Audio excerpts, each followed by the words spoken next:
নিশ্চিন্ত হওয়ার আর সুযোগ পাবেন না সুচরিতা দেবী।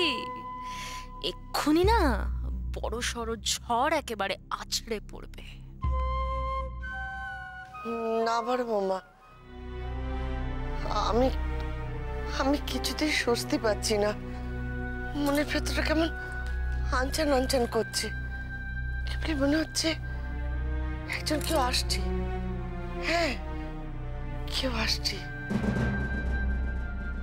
কিছু একটা ভয়ঙ্কর ঘটনা ঘটবে। কে আসবে মা?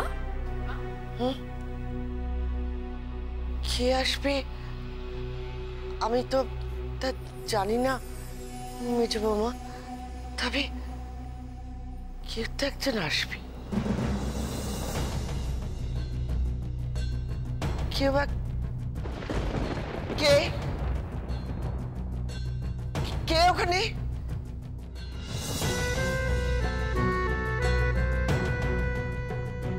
কি হলো মা?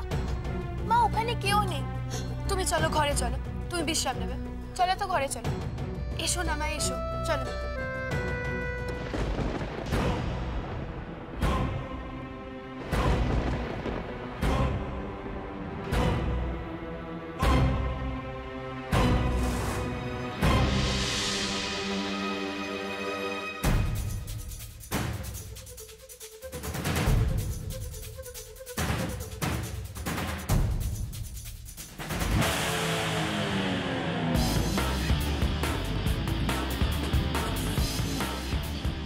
ছোট খোকা,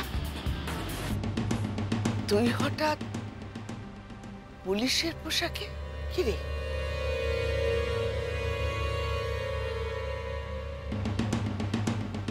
কিরে তুই কোত্থেকে আসছিস? তুই তো বাড়ির পোশাক পরে ছোট বৌমা আর টুকটুকি নিয়ে তুই পার্কে গেছিলিস। তাহলে কিরে, ওরা কোথায়? ওদের কি কপালে সেলাইয়ের দাগ কেন? মা,